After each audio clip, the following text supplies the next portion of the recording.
नमस्कार, स्वागत है आप सभी का हमारे यूट्यूब चैनल संस्कृत सरस्वती पर। मैं रामकुमार शास्त्री आप सभी संस्कृत अनुरागियों का हार्दिक अभिनंदन स्वागत करता हूं।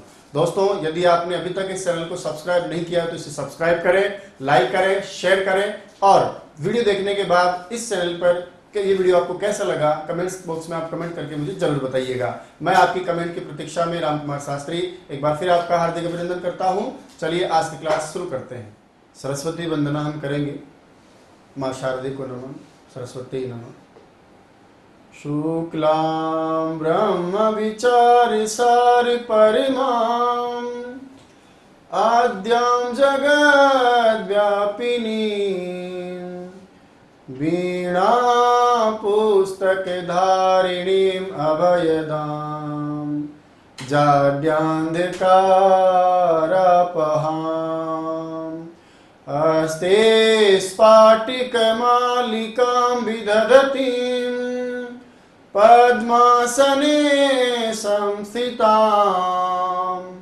वन्दे तां परमेश्वरीं भगवतीं बुद्धिप्रदां शारदां बुद्धिप्रदां शारदां बुद्धिप्रदां शारदां। पहला सूत्र आपने लिखा था अकुह विसर्जनीय नाम कंठः।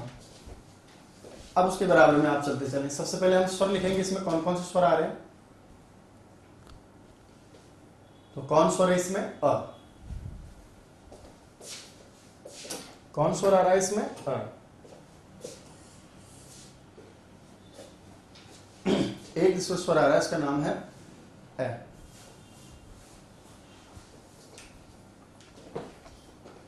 फिर व्यंजन कौन है? तो लिखे कु। कु का मतलब क वर्ग।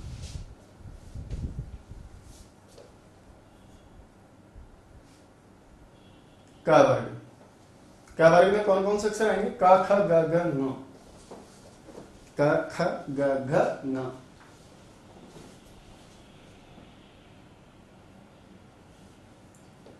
बंद करके लिखेंगे। और कौन है इसमें? है।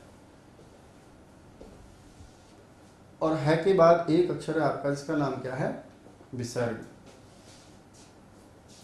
ये आपका अयोगवाह है। अयोगवाह।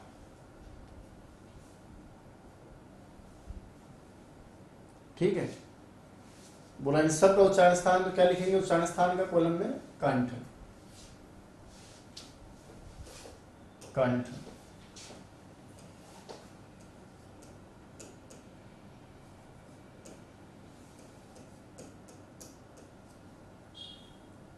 कंठ।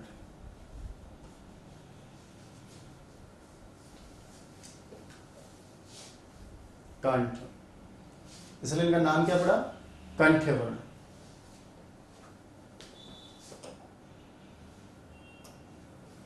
कितने वर्ण आएंगे इसमें? 25।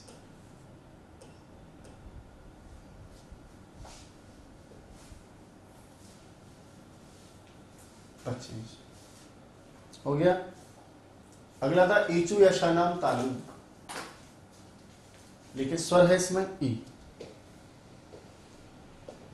ई।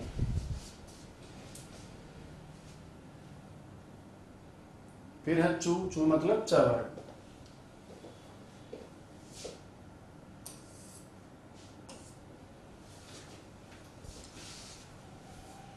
च वर्ग। च छ ज झ ञ। च छ ज झ ञ। च छ ज झ ञ। और कौन है इसमें? य और तालव्य श। ईचू यशा नाम यश। इन सभी का उच्चारण स्थान है तालु। तालु।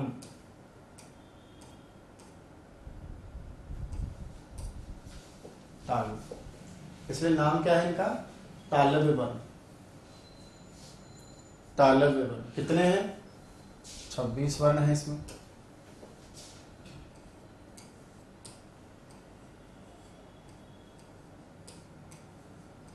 छब्बीस वर्ण है इसमें।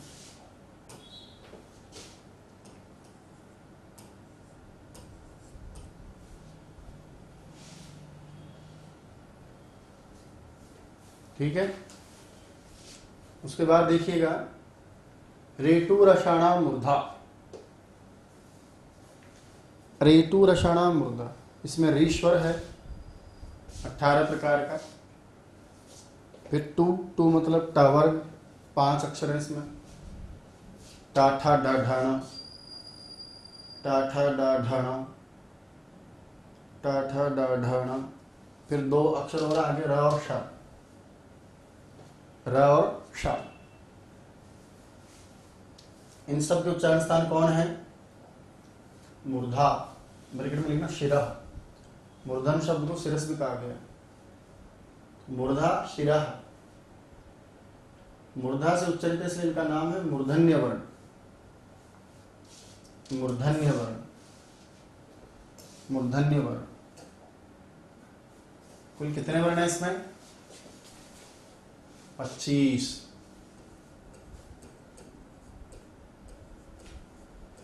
25 कितने हैं? 25।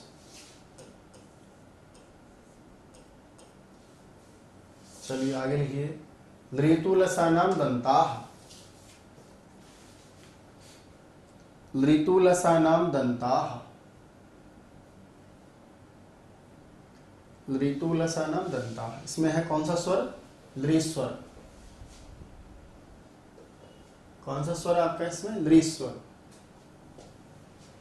फिर तू मतलब ता वर्ग। कौन कौन से अक्षर आएंगे ता वर्ग में? ता था द ध न, और साथ में ल और स। लृतुलसानाम दंताः। लृतुलसानाम दंताः। लृतुलसानाम दंताः।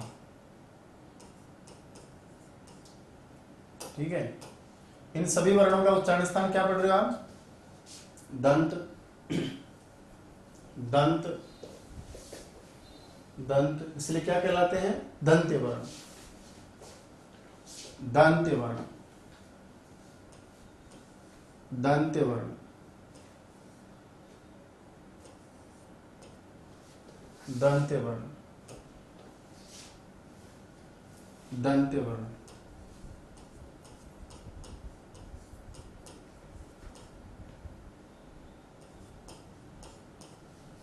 दंत्य वर्ण। कितने वर्ण आ रहे हैं इसमें? पूरे 20। लृ 12 है, तो 5 है, ल सही है, आप लिख लेना आराम से, कोई दिक्कत नहीं।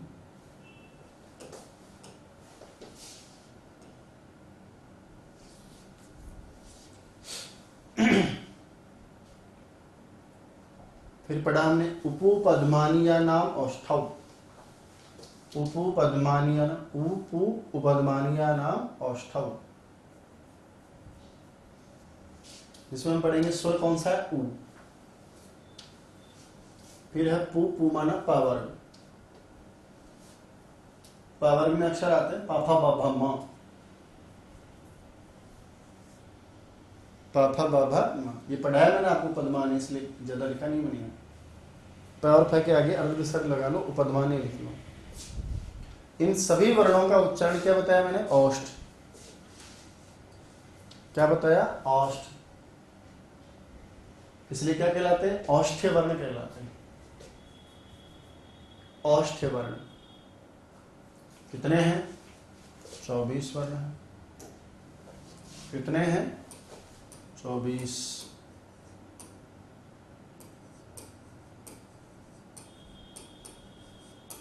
24। ऊ के 18 वेद, ऊ के 5 और पद्मानी 1।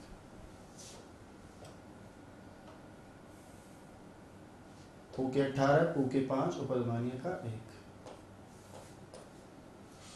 चलिए लास्ट इसमें है अगला अपना छठा, यम गणनानाम नासिकाच।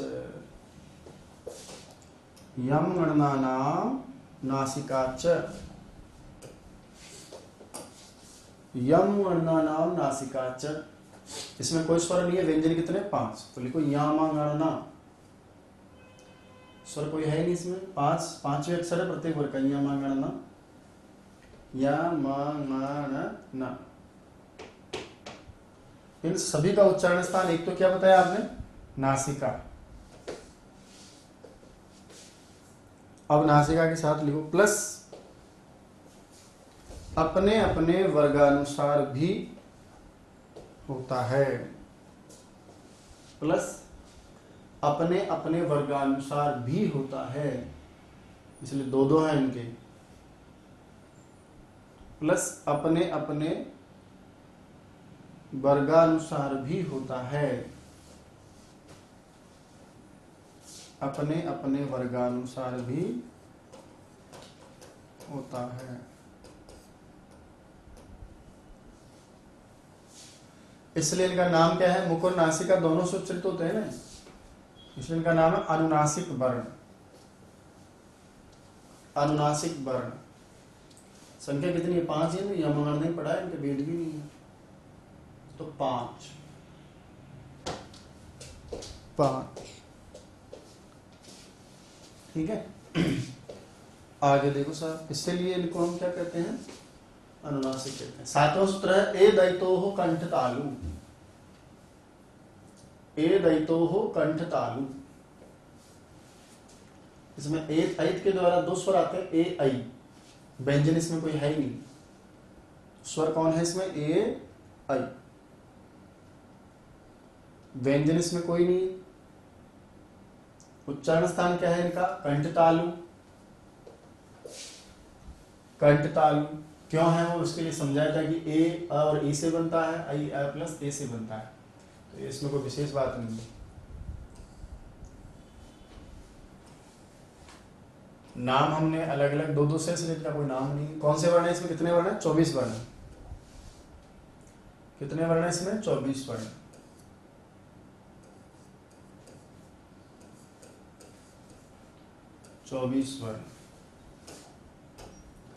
क्योंकि ए के भी 12 भेद होते हैं और ए के भी 12 भेद होते हैं, इसलिए 24 वर्ण।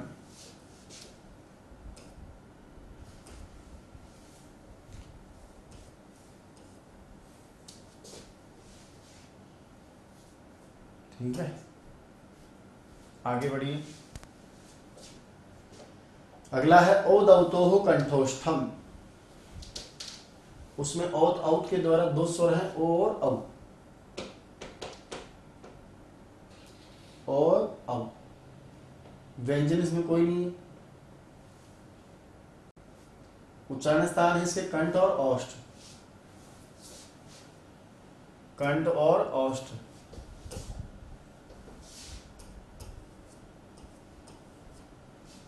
लिखिए इसमें कंठ और औष्ठ।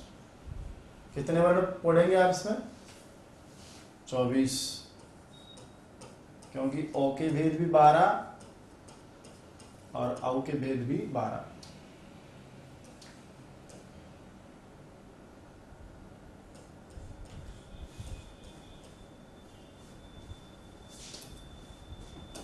ओ के भेद भी 12। आगे लो, वकारस्य दंतोष्ठम। वह जो स्वर है अकेला, वह जो व्यंजन है अकेला, उसका दंतोष्ठ होता है, वकारस्य दंतोष्ठम। स्वर कोई नहीं इसमें, व्यंजन कौन सा है, वह। उच्चारण स्थान क्या है, दंत औष्ठ। दंत औष्ठ। कितने पढ़ेंगे इसमें वर्ण, 2, क्योंकि वह 2 प्रकार का होता है, एक अनुनासिक और एक अनुनासिक, इसलिए 2 पढ़ेंगे। ठीक है, 2 प्रकार का होता है ना, यहाँ वाला पढ़े हो ना आप, हमेशा ये के भी 2 जोड़े, वह के भी 2 जोड़े, ल के भी 2 जोड़े। 2 जिह्वामूल्यस्य जिह्वामूलम। जिह्वामूल्यस्य जिह्वामूलम।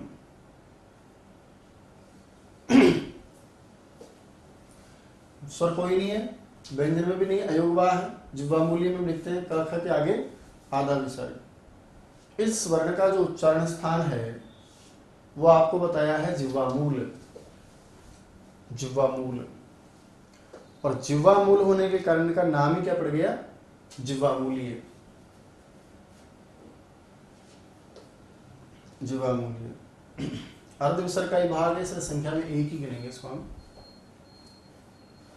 जिह्वामूलीय। और लास्ट में हम पढ़ेंगे, हमारा सूत्र है नासिकानुस्वारस्य। नासिका अनुस्वार, इसमें कोई स्वर नहीं है, एक वर्ण अयोगवाह है, इसका नाम क्या है? अनुस्वार।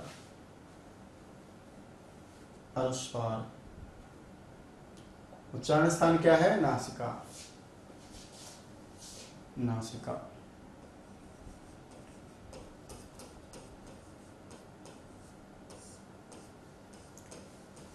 नासिका।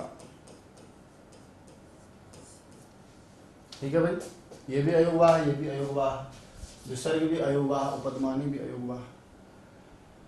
चलिए, इस प्रकार से आपके ये सभी 11 अलग अलग तरह से बताए गए उच्चारण के स्थान है। कोई कहेगा साहब नासिका तो 2 बार आ गया, तो कोई दिक्कत नहीं है भैया, उरस को जोड़ लो आप तो 11 हो ही जाएंगे। चलिए मेरे साथ एक बार आप सूत्रों का अभ्यास करेंगे, पढ़ेंगे हम सभी। अकुहा विसर्जनीयानाम कंठः, ईचुयसानाम तालु, ऋतुरसानाम मूर्धाः, ऋतुलसानाम दन्ताः, उपपदमानीयानाम ओष्ठौ, यम गणनानाम नासिका च, एदैतोः कंठतालु, ओदैतोः कंठोष्ठम, बकारस्य दन्तोष्ठम, जिह्वामूलस्य जिह्वामूलम, नासिका अनुस्वारस्य। ये तो आपके सामान्य उच्चारण के स्थान हैं। यदि आप ध्यान लगाकर पढ़ रहे हो तो कुछ चीजें मैंने आपको साथ के साथ में बताते भी आ रहा हूं कि इन उच्चारण स्थानों में हम विशेष कुछ बातें नोटिस करते हैं, तो कुछ चीजें, कुछ फैक्ट है जो हमको परीक्षा की दृष्टि से ध्यान में रखने हैं, वो आपको सीखनी है। अब तक जो आपने उच्चारण स्थान पढ़े हैं उसमें वर्णों के नाम देगा आपसे और कहेगा कि भैया इस वर्ण का उच्चारण स्थान बताइए कौन सा है। ए का बताइए, विसर्ग का बताइए, अनुस्वार का बताइए, जीवामूल्य का बताइए, ऐसे सामान्य किसी भी वर्ण का देगा और आपसे पूछेगा कि इसका उच्चारण स्थान बताओ। लेकिन इसके अलावा भी कुछ ऐसी विशेष जानकारियां होती हैं जो आपसे वो जानना चाहता है। देखिए, आपने इसको वास्तव में पढ़ा है, किसको समझा है। सबसे पहला बिंदु याद कीजिए, मैंने आपसे कहा था कि प्रत्येक वर्ण का एक एक उच्चारण स्थान है, लेकिन ऐसे कुछ संख्या के वर्ण हैं जिनके 2-2 उच्चारण स्थान होते हैं। और बताओ कितने वर्ण थे? 10 थे ना। तो आपसे पूछ ले परीक्षा में कि 2-2 उच्चारण स्थान वाले कुल कितने वर्ण वर्णमाला में आपको यह सिखाए गए हैं। यानी 2-2 उच्चारण स्थान वाले जो वर्ण हैं वो कौन कौन से वर्ण हैं और उनकी संख्या कितनी बताई गई है। तो बताइए, संख्या तो कितनी बताओगे आप उसकी? उनके वर्णों की 10, यानी 10 ऐसे वर्ण हैं जिनके 2-2 उच्चारण स्थान है। और बोले वो कौन कौन से वर्ण हैं, तो याद कीजिए, मैं बता रहा था यम गणनानाम नासिका च। एक तो आपके वर्णों का क्रम यहीं से स्टार्ट हो गया था, यम गणनानाम नासिका च में ही। भाई पहले तो आपने कौन कौन से वर्ण पढ़े हैं यहाँ पर, तो एक वर्ण आपका आ गया था, इसका नाम था य, आया था ना। फिर एक वर्ण आया था आपका म, एक आया था आपका ng, एक आया था न, एक आया था न। फिर हम चले थे ए दई तो कंठ तालु में और पढ़ रहे थे कि ए और आई इन दोनों स्वर के भी 2-2 उच्चारण स्थान होते हैं। ओ दौतो कंठोष्टम, ओ और औ इन दोनों स्वरों के भी 2-2 उच्चारण स्थान होते हैं। एक आए थे वकील साहब, मैंने कहा था इस अकेले वर्ण के भी 2-2 उच्चारण स्थान हैं। तो ऐसे कितने वर्ण हो गए आपके? 10। या न पंचम अक्षर के 5 और उसके अलावा ए दई तो, ए आई, ओ औ और लास्ट में एक वकील साहब। इन वर्णों के कितने कितने उच्चारण स्थान पढ़ रहे हो? 2-2 उच्चारण स्थान पढ़ रहे हैं, सभी के 2-2 उच्चारण स्थान होते हैं। अब इनको देखिए कैसे 2-2 उच्चारण स्थान होते हैं। अब मैं आपसे पूछूं कि बताइए सदाबहार इस वर्णों का, इन वर्णों का उच्चारण स्थान एक तो कौन सा हो जाएगा? नासिका, यानी यम गणनानाम नासिका। मैं का भी पूछे तो एक सदाबहार क्या हो जाएगा? नासिका। इसका भी क्या है? नासिका। ठीक है, इसका भी क्या है? नासिका। और जो न लिखा है लास्ट में उसका भी क्या हो जाएगा? नासिका। ये तो इनका सदाबहार उच्चारण स्थान है, ये भी काम में आता है। और इसके अलावा पूछे तो एक मुख वाला भी तो उच्चारण स्थान बताया ना आपको, वो कैसे बताया था आपने? जिस वर्ग में ये आते हैं उस वर्ग के अनुसार। यह किस में आता है? च वर्ग में। तो ईचु यसानाम तालु, तो एक आपका हो गया तालु। मैं कौन से में आता है? प वर्ग में। तो प वर्ग का उच्चारण स्थान क्या पढ़े हो? ओष्ठ, इसलिए उपपदमानिया नाम ओष्ठौ। न कौन से वर्ग में आता है? क वर्ग में। और क वर्ग का उच्चारण स्थान क्या पढ़े हो? कंठ। इसी प्रकार से ण किस में आता है? ट वर्ग में। और ऋतुरसाणाम मूर्धा, तो इसका मूर्धा भी चलेगा। उसके अलावा न किस में आता है? त वर्ग में। और त वर्ग का उच्चारण स्थान क्या पढ़े हो? दंत। तो ये जो आपके 5 अक्षर हैं इनके तो उच्चारण स्थानों में आपने देखा एक मुख वाला और एक साथ में नासिका वाला भाग निरंतर चलता है। तो ये 2-2 उच्चारण स्थान के ऐसे हो जाते हैं। फिर ए आई का उच्चारण स्थान आपने पढ़ा था, उसमें हम पढ़ रहे थे नाम इनके कंठ तालु। एक तो क्या बताया आपको? कंठ, और एक साथ में क्या बताया है? तालु। ये लो साहब तालु। इसी प्रकार ओ और औ में आपने क्या पढ़ा है? एक उच्चारण स्थान होता है कंठ और एक आपने पढ़ा है औष्ठ, ये लो साहब कंठौष्ठ हो गया। वकील साहब के लिए भी आपने पढ़ा है कि इनका उच्चारण दंत से भी होता है और साथ में औष्ठ से भी होता है। ये लो साहब इसके लिए दंत औष्ठ हो गया। तो 5, 2, 7, 2, 9, 10 ऐसे वर्ण थे जिनकी चर्चा हम कर रहे थे और हम सीख रहे थे कि इनके उच्चारण स्थान 2-2 होते हैं। कितने कितने होते हैं? 2-2। एक बात तो ये, दूसरी बात और इसी के साथ में जोड़कर आपको पढ़ना चाहता हूं ताकि आप अच्छा समझें। दूसरी बात आपकी ये है कि याद कीजिए ऐसे वर्ण जिनका उच्चारण मुख और नासिका दोनों से होता है, ऐसे वर्णों का नाम क्या होता है? तो ऐसे वर्ण को नाम उन्होंने दिया था मुख नासिका वचनों अनुनासिका। अब मैं परीक्षा में आपसे पूछ लूं कि बताइए ऐसे इस उच्चारण स्थान के प्रक्रम में वर्णमाला में मुख और नासिका से उच्चरित होने वाले वर्ण कितने आपने पढ़े हैं? तो फिर आपका उत्तर बताओ क्या हो जाएगा? 5। कितने वर्ण पढ़े आपने? 5 वर्ण। ये 5 कुछ ऐसे वर्ण थे जिनका उच्चारण मुख और नासिका दोनों से होता है। बोला वो वर्ण है कौन से? तब आपका उत्तर हो जाएगा, आप पकड़ भी रहोगे, मेरी बात को समझ भी होंगे मैं क्या पूछना चाह रहा हूं आपसे। तब वो आपके 5 वर्ण ये हो जाएंगे जो मैंने आपको अलग से दिखाया है। इन वर्णों के उच्चारण में मुख और नासिका यानी मुख का स्थान भी काम में आता है और साथ में एक आपकी नासिका भी काम में आती है। और जिन वर्णों के उच्चारण में मुख और नासिका दोनों काम आते हैं ऐसे वर्णों का नाम ही बताओ क्या हो जाता है? अनुनासिक वर्ण हो जाता है। देख लो, या, मा, ना, ना, ये 5 वर्ण आपके ऐसे हैं यहीं तक जो अनुनासिक भी कहलाते हैं और साथ में 2-2 उच्चारण स्थान वाले भी हैं। ये 10 वर्णों में से 5 ऐसे हैं जो अनुनासिक नहीं है, ये केवल 2-2 उच्चारण स्थान वाले होते हैं। बात समझ में आ रही है मेरी? 5 अनुनासिक हैं, 10 2-2 उच्चारण स्थान वाले, ये 2-2 उच्चारण वाले भी हैं और साथ में अनुनासिक वर्ण भी हैं। हालांकि अनुनासिक के प्रकरण में हम चाहें तो किसी भी स्वर को अनुनासिक बनाया जा सकता है। क्या पढ़े थे? आपको याद हो ना अनुनासिक वर्णों के प्रसंग में? तो सामान्य वर्ण अनुनासिक कितने कहे गए हैं? तो आपका उत्तर हो जाएगा 5। जबकि हम चाहें तो स्वरों को भी बना सकते हैं, पर वो चाहे तो बना सकते हैं। इसी प्रक्रिया में यदि मैं और जोड़ के आपको थोड़ा और सिखाने के उद्देश्य से कहूं कि नासिका से उच्चरित होने वाला वर्ण कौन सा? केवल नासिका से। मान लीजिए मैं परीक्षा में पूछ लूं आपको कि बताइए केवल नासिका से उच्चरित होने वाला वर्ण। तीसरा फैक्ट है हमारा, केवल नासिका से उच्चरित। जो केवल नासिका से होता है और की जरूरत ही नहीं है। केवल नासिका से उच्चरित वर्ण याद है हमको? उस वर्ण का नाम क्या पढ़ रहे थे हम? अनुस्वार वर्ण पढ़ रहे थे। कौन सा वर्ण पढ़ रहे थे हम? अनुस्वार। स्वर के पीछे आने वाली एक बिंदु जो आती है वो बिंदु, इसका उच्चारण वास्तव में किससे होता है? केवल नासिका की सहायता से। उसकी आवाज हमेशा किससे आती है? नाक से आती है। तो मुख और नासिका वाले कितने हैं? 5। जबकि केवल नासिका वाला वर्ण कौन सा है? वो आपका संख्या में 1 है और उस वर्ण का नाम बताओ क्या है? अनुस्वार वर्ण है। तो ऐसे कितने वर्ण हैं जिनका उच्चारण 2-2 स्थानों से होता है? तो आपका उत्तर हो जाएगा भाई साहब 10। बोले वो कौन कौन है? तो आप कहोगे यमगणना और उसके अलावा ए आई ओ औ वर्ण। मैं आपसे पूछ लूँ कि बताइए अनुनासिक वर्ण कितने पढ़ाए गए? तो 5। यमगणना, अयोगा, वो क्या नाम उसका, यम भी आ जाते हैं यहाँ, लेकिन इस वर्णमाला की चर्चा में कर रहा हूँ आपसे। बोला केवल नासिका से उच्चरित होने वाला वर्ण कौन सा है? तब आप कहेंगे जी केवल अनुस्वार नासिका से उच्चरित होता है। और आ जाओ, सामान्य प्रश्न आपसे पूछे विसर्ग के बारे में कि विसर्ग का उच्चारण स्थान बताइए क्या है? ऐसा प्रश्न आ जाता परीक्षा में। आपने क्या पढ़ा है? विसर्ग को किसके साथ जोड़कर पढ़ा है आपने? कवर के साथ। अकुह विसर्जनीय नाम कंठ। तब आपका जवाब क्या होता है? कंठ। मैं आपसे पूछूंगा कि मुझे बताओ विसर्ग हमेशा किसका आश्रय लेकर आती है? स्वर का आश्रय लेकर आती है। यानी आगे स्वर होता है उसके बाद ही विसर्ग का प्रयोग किया जाता है। व्यंजन के बाद कभी भी विसर्ग का प्रयोग नहीं किया जाता। ऐसा हम विस्तार पूर्वक पिछली क्लासों में खूब पढ़ चुके हैं। अब देखिए सामान्य यदि प्रश्न पूछा तब तो आपको दिक्कत नहीं, बोल दिया आपसे विसर्ग का उच्चारण स्थान, तब तो आपने कंठ बता दिया।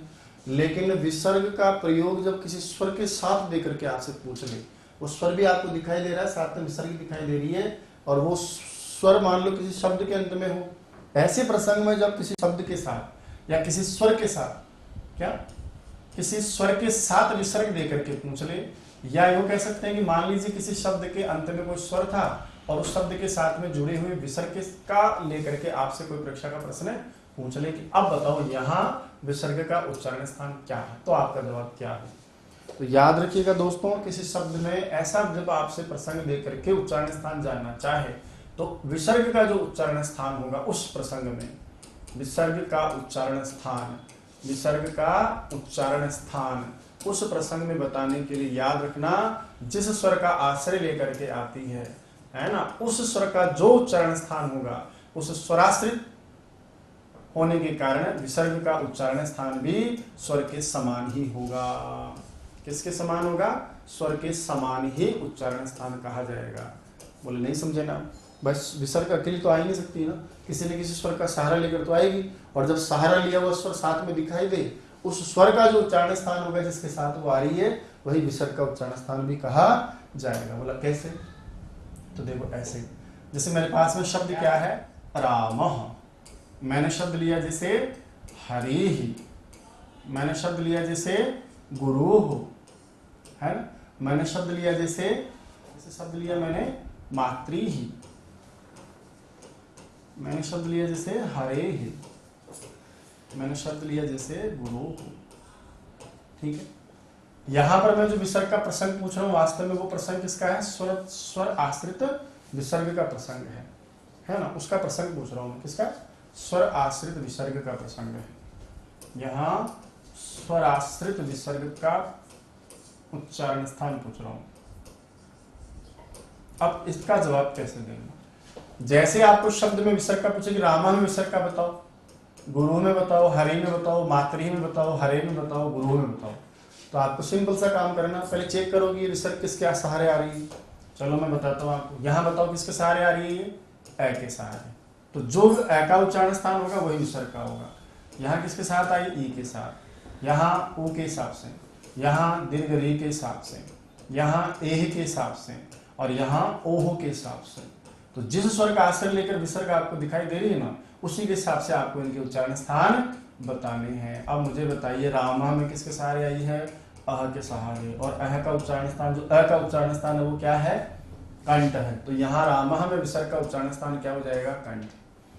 हरि में बताइए किसके सहारे आई है? ई के सहारे। ई का उच्चारण स्थान होता है ईचु यसा नाम ताली।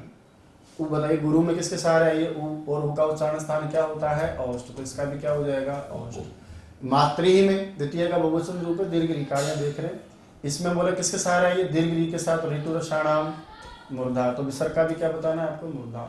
हरे में यदि आपसे पूछ ले कि बताओ तो क्या है, तो ए के सहारे आई है ना, ए दई तो कंठ तालु, तब आपको कंठ तालु बताना है। और गुरु में किसके हिसाब से आई है? ओ के हिसाब से। तो फिर बताओ आप यहाँ पर क्या बताओगे? कंठोष्टम के हिसाब से कंठोष्ट बता दोगे। तो यदि विसर्ग का उच्चारण किसी स्वर आश्रित पूछा जाता है तो स्वर के समान ही विसर्ग का उच्चारण स्थान कहा जाएगा। प्रैक्टिकली देखो, इसको रटने की जरूरत भी नहीं है। कैसे? रामायण के पढ़ को देखो, अपने आप ही विसर्ग का ट्यूनिंग उस स्वर के साथ सेट हो जाएगा। रामः हरिः गुरुः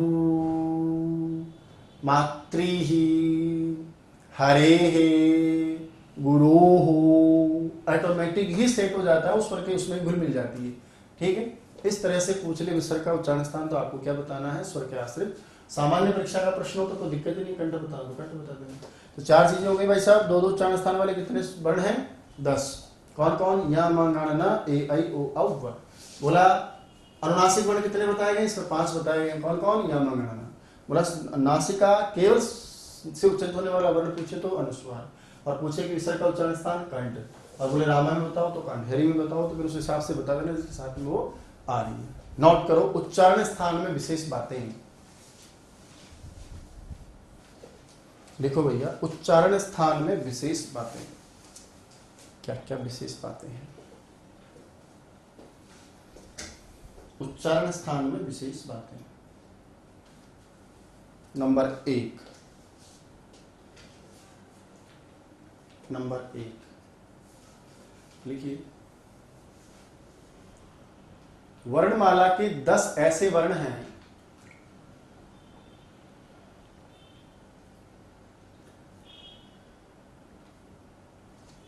वर्णमाला के 10 ऐसे वर्ण हैं जिनके दो दो उच्चारण स्थान बताए गए हैं।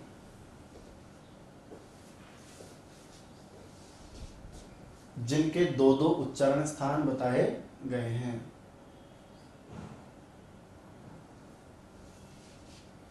जिनके दो दो उच्चारण स्थान बताए गए हैं।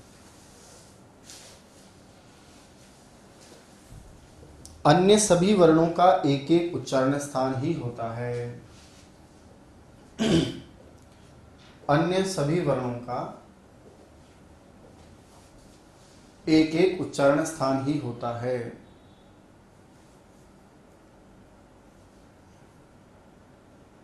अन्य सभी वर्णों का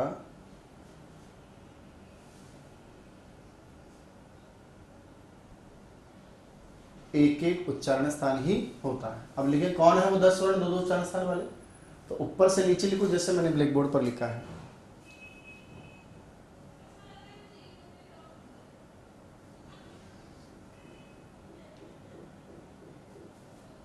य म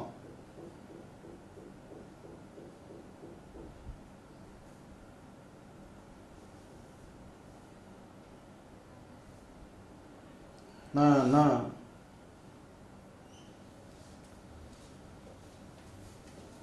ए आई ओ औ।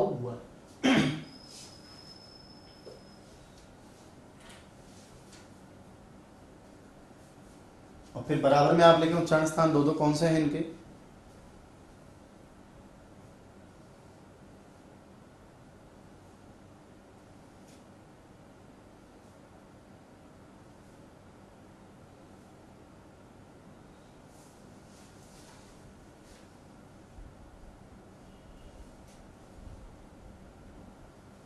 तालु प्लस नासिका, म का ओष्ठ प्लस नासिका,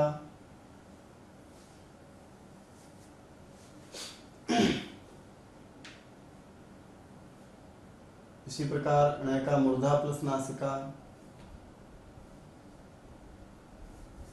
न का दंत प्लस नासिका।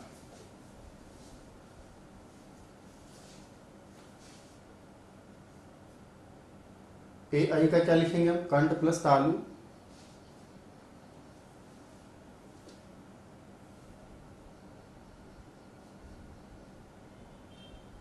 ओ औ का क्या लिखेंगे, कंठ प्लस ओष्ठ,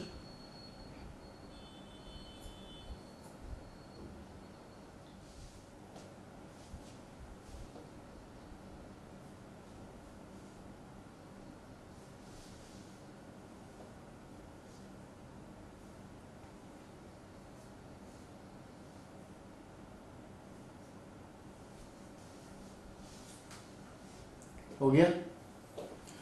नंबर 2 बिंदु लिखे अब आप। नंबर 2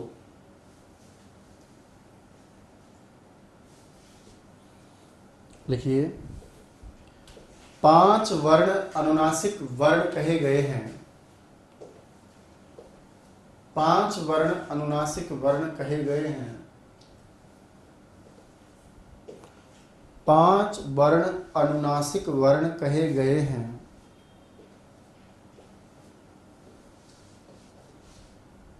कहे गए हैं जिनका उच्चारण मुख और नासिका,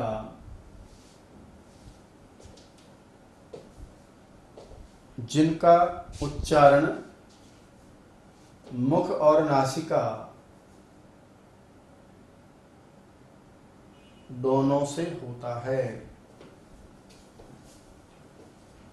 जिनका उच्चारण मुख और नासिका दोनों से होता है।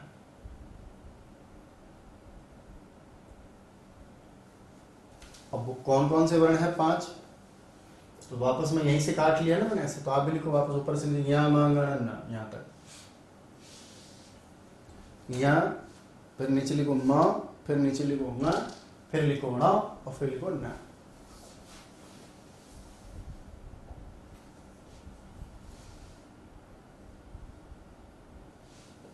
लिखो बराबर में, यह का तालु प्लस नासिका, वैसे ही लिख सकते हैं ना आराम से, तो इतनी चर्चा हम कर लिए हैं, आराम से लिख सकते हैं।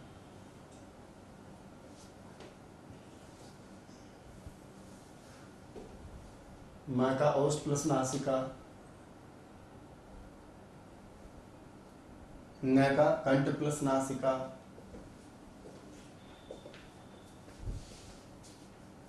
ण का मूर्धा प्लस नासिका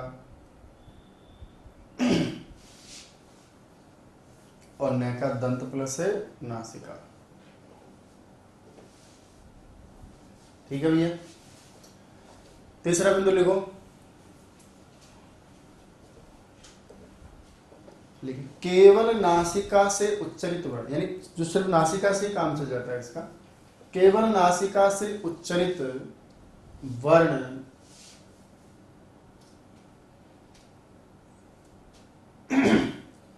अनुस्वार वर्ण है। केवल नासिका से उच्चरित वर्ण अनुस्वार वर्ण है। अनुस्वार वर्ण है।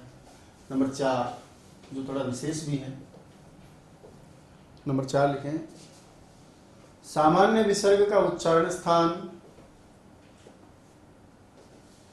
सामान्य विसर्ग का उच्चारण स्थान क्या होता है? कंठ होता है। परीक्षा में आ जाए विसर्ग का बताओ तो कंठ ही बताना आपको, ध्यान में। बोले साहब हम तो क्या करें, हम तो नॉर्मल पूछे विसर्ग का बताओ तो कंठ, बोले रामा में बताओ, हरि में बताओ, तब ये कलाकारी सोच नहीं है। तो लिखो कंठ होता है। नीचे की लाइन में लिखो लेकिन, लेकिन स्वर के साथ विसर्ग का उच्चारण स्थान पूछने पर, या चाहे तो सेंटेंस को अलग से भी लिख सकते हैं, लेकिन स्वर के साथ विसर्ग का उच्चारण स्थान पूछने पर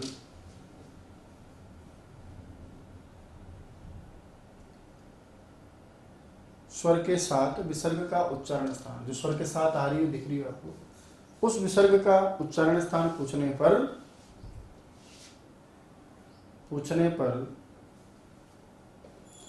उस स्वर के समान ही विसर्ग का उच्चारण स्थान बताना है। उस स्वर के समान ही, स्वर के समान ही विसर्ग का उच्चारण स्थान बताना है।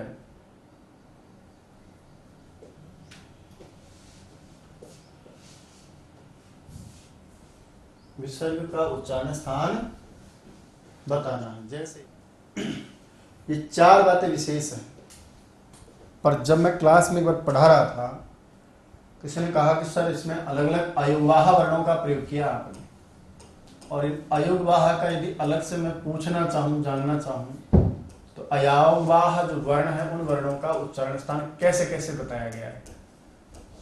तो देख लो भैया, अयोगवाह वर्णों के उच्चारण स्थान कौन कौन से बताए गए, सुना। सबसे पहले अयोगवाह बताएगा अकुवह विसर्जन या नाम कंठः।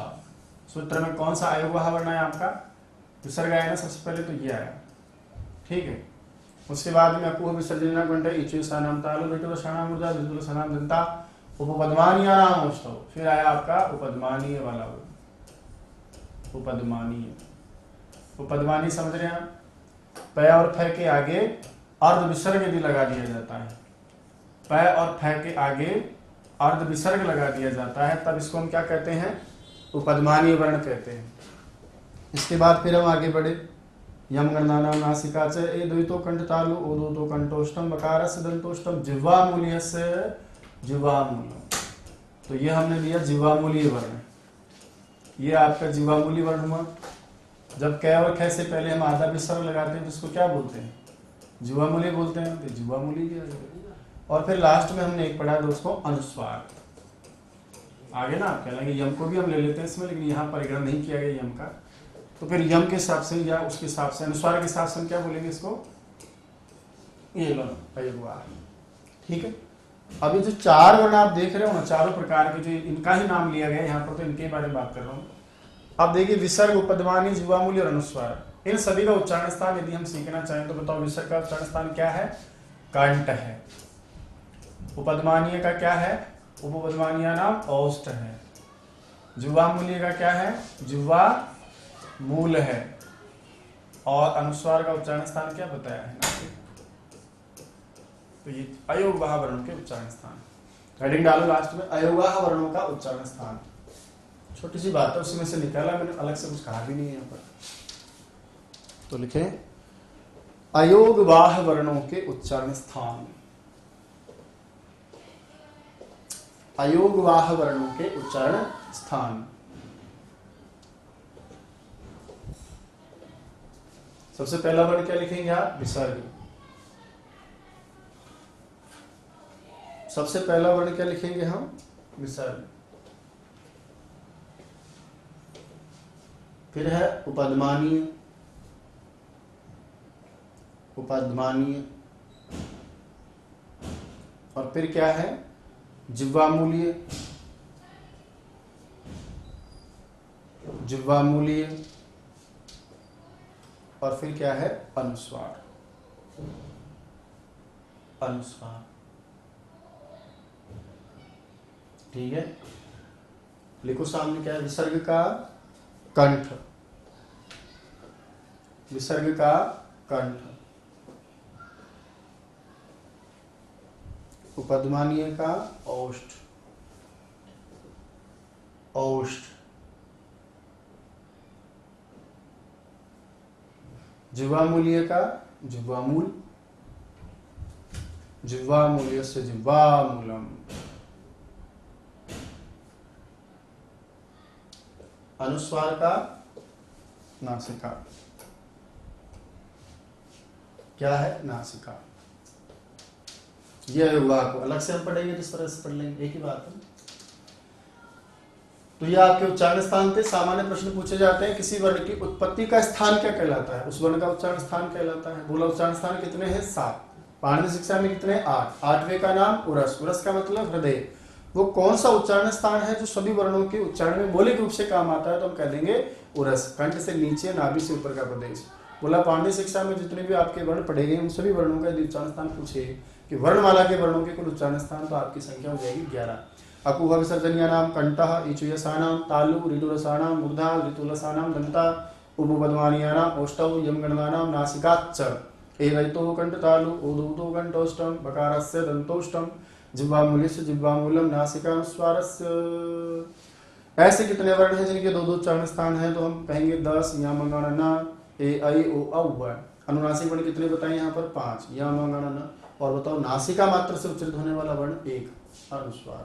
फिर बोला कि यदि विसर्ग का किसी के सहारे नहीं हो, केवल स्वतंत्र पूछे तो हम बताएंगे विसर्ग का उच्चारण स्थान कंठ। कई बार आ गया परीक्षा में। दूसरी बार हमसे पूछ ले, किसी शब्द में आपसे पूछ ले, तो फिर हम कह देंगे जिस स्वर का आश्रय लेकर आते हैं उसके हिसाब से बता देंगे। ये आपके सारे उच्चारण स्थान का प्रोग्राम था। याद रखिएगा, परीक्षा में एक प्रश्न उच्चारण स्थान का आता है और उसमें प्रश्न यही होता है कि इसका बताओ, इसका बताओ, इसका बताओ, इसका बताओ, इसका बताओ, है ना? ऐसे कई प्रकार से। अब एक बहुत प्यारा प्रश्न जो सामने आता है, मैंने देखा है उसको, उसकी चर्चा करता हूँ, जो विशेष रूप से आपको सीखना है। नंबर 5 दे दो या 6 दे दो, जो भी हम पढ़ रहे हैं, कि हमने ऐसे वर्ण पढ़े हैं जिनके 2-2 उच्चारण स्थान है, एक मुख वाला स्थान और एक नासिका वाला स्थान। और ऐसे वर्णों का नाम हम कौन से वर्ण पढ़ रहे थे भाई? अनुनासिक वर्ण पढ़ रहे थे। अब ऐसे वर्णों में मान लीजिए हमारे पास में कभी उच्चारण स्थान परीक्षा में हमसे पूछेगा वो, और वहां पूछेगा, कोई सा भी प्रश्न हमको दे देगा, तो एक बड़ी दुविधा हो जाती है। कई बार के प्रश्न इस प्रकार से देता है वो कि वहां समस्या क्रिएट कर देता है। कैसे क्रिएट करता है वो भी सुनो। जैसे आपकी मान लो परीक्षा का प्रश्न था, प्रश्न नंबर 1, उसने कहा कि न वर्णस्य उच्चारण स्थानम किम। प्रश्न क्या था? न वर्णस्य उच्चारण स्थानम किम, यानी न वर्ण का उच्चारण स्थान क्या है। ऐसा एक प्रश्न आपके सामने रखा हुआ, परीक्षा दे रहे थे आप, बैठे थे, बोले बहुत पढ़ के आए साहब, हम गुरुजी ने पढ़ाया था। अब इसके ऑप्शन जब आप देखेंगे तो इसके ऑप्शन आपको मिलेंगे, जैसे दूसरा ऑप्शन मिलेगा आपको जैसे ब, तीसरा ऑप्शन मान लो आपको मिल गया स, और एक चौथा ऑप्शन आपको मिला द। वहां पर जो आपके ऑप्शन लिखे थे ना, वहां लिखा था, एक तो आपका लिखा था कंठ, एक आपका लिखा था नासिका, है ना, और एक लिखा था मूर्धा, और अंत में लिखा था यहां पर नासिका कंठ। अब बताओ इसका उत्तर क्या होगा? समझ गए होंगे इसका? तो कुछ लोग क्या करते हैं, प्रश्न को जब पढ़ते हैं ना, तो यहां से स्टार्ट करेंगे, तो मैं कहा कंठ, हाँ यार अकुह विसर्जन या ना कंठ है, तो यही जोड़ देंगे पूरा ज्ञान। कुछ थोड़े कम ज्ञानी होंगे वो यहाँ तक चलेंगे, और यार कंठ नहीं इसका तो नासिका है, क्योंकि ऐसा करके इसका जवाब देके आ जाएंगे। लेकिन जब पढ़ते पढ़ते आप चौथे ऑप्शन पे जाओगे ना, यहाँ पे तो झटका लगेगा, अरे यार नासिका कंठ, यमगणना नाम नासिका च, और अकुह विसर्जनीय नाम कंठः। तो सटीक उत्तर आपका क्या हो जाएगा भैया? यहाँ द वाला। ये आपका उत्तर हो गया। कब हुआ ये? जब दोनों आपको साथ दिए तो आपने पढ़ा कि यम गणना नाम नासिका प्लस च अपने अपने वर्ग के अनुसार। यह किस वर्ग में आता है? क वर्ग में। तो क वर्ग के हिसाब से आपका उच्चारण स्थान क्या हो गया? कंठ हो गया ना।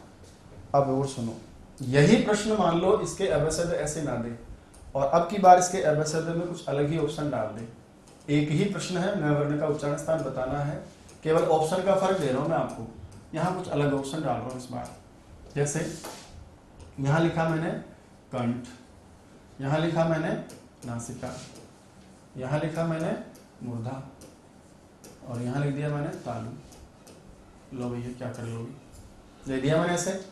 अब कहेंगे अब बताओ, ओ बोला गुरुजी प्रश्न ही गलत है, तो इसका तो कंठ भी होता है नासिका भी सिद्ध होता है। तो मेरी बात सुनो ध्यान से, किसी भी वर्ण का उच्चारण बिना मुख के संभव नहीं है। अनुस्वार अकेली आती नहीं है, किसी न किसी स्वर का आश्रय लेकर आएगी और किसी न किसी स्वर का उच्चारण किसी न किसी मुख्य अंग से जरूर होता है।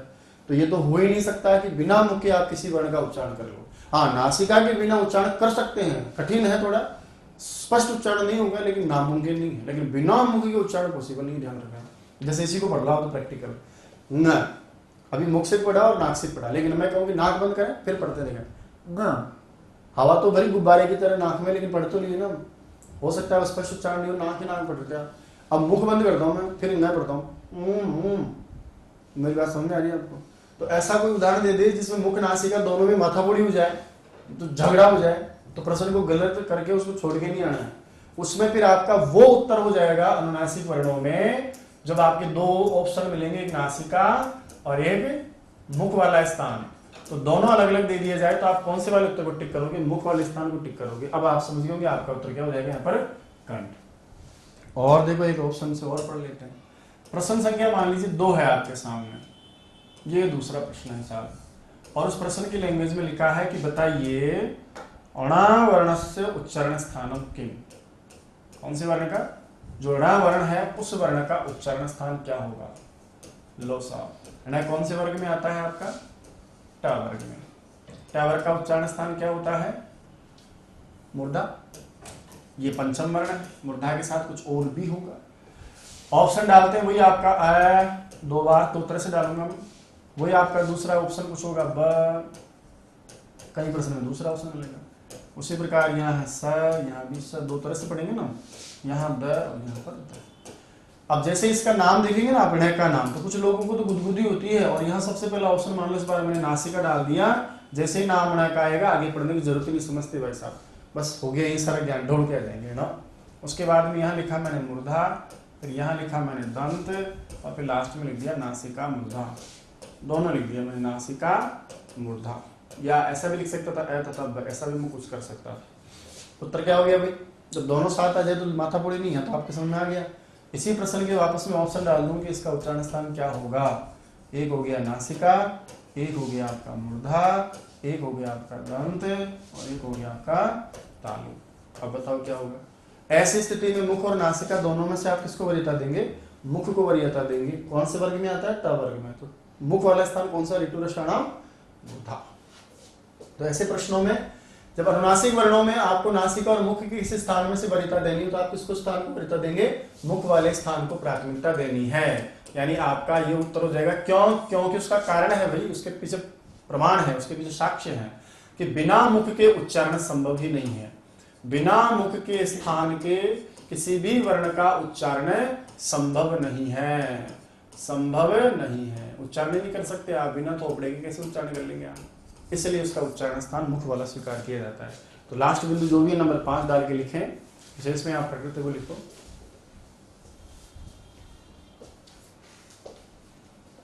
लिखिए अनुनासिक वर्णों के उच्चारण स्थान में, अनुनासिक वर्णों के उच्चारण स्थान में उच्चारण स्थान में अलग अलग दिए जाने पर, अलग अलग दिए जाने पर मुख वाले उच्चारण स्थान को ही, अलग अलग दिए जाने पर मुख वाले उच्चारण स्थान को ही प्राथमिकता देनी है।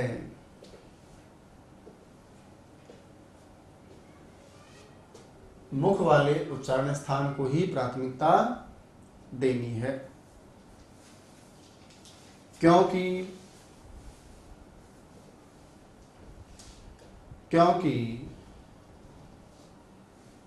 बिना मुख के किसी भी वर्ण का उच्चारण,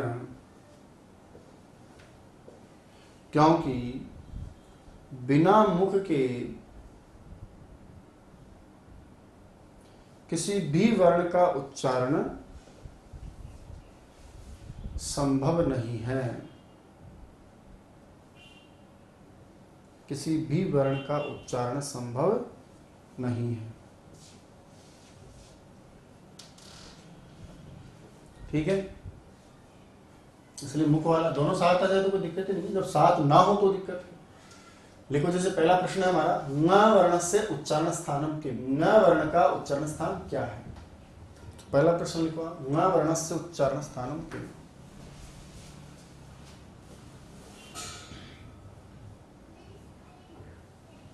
ङ वर्ण से उच्चारण स्थानम के, ऑप्शन लिखो पहला कंठ,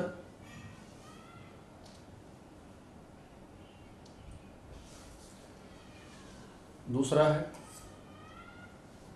नासिका,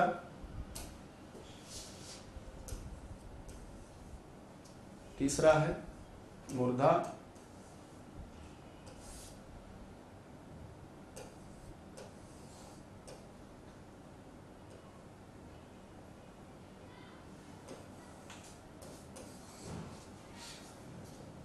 और लास्ट में नासिका कंठ। उत्तर क्या हो गया? नासिका कंठ। दोबारा ऑप्शन लिखे, मान लो कि बार अलग अलग दे दे नासिका और कंठ को, तो दोबारा ऑप्शन लिखे कंठ, फिर नासिका, फिर मूर्धा, फिर तालु।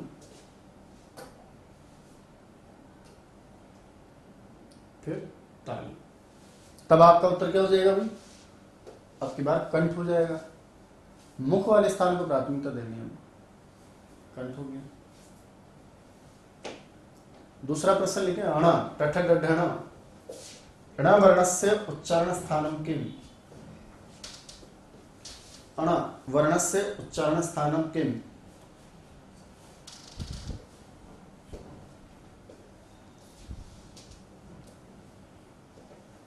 अण वर्ण से उच्चारण स्थानम किम। लिखो नासिका, ऑप्शन डाल दें, नासिका, मूर्धा,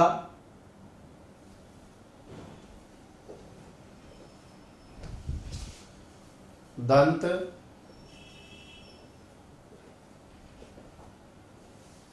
और लास्ट में लिखा मैंने नासिका मूर्धा, दोनों एक साथ लिखा है। तब आपका उत्तर क्या हो जाएगा? नासिका मूर्धा द।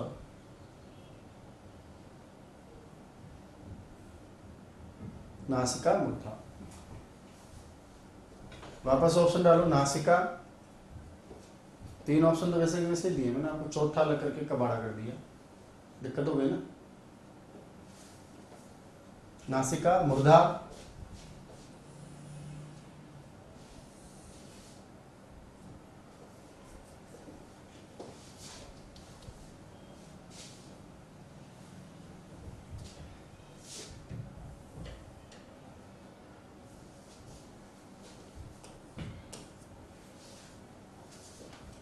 और लास्ट में तालु। उत्तर क्या हो गया आपका?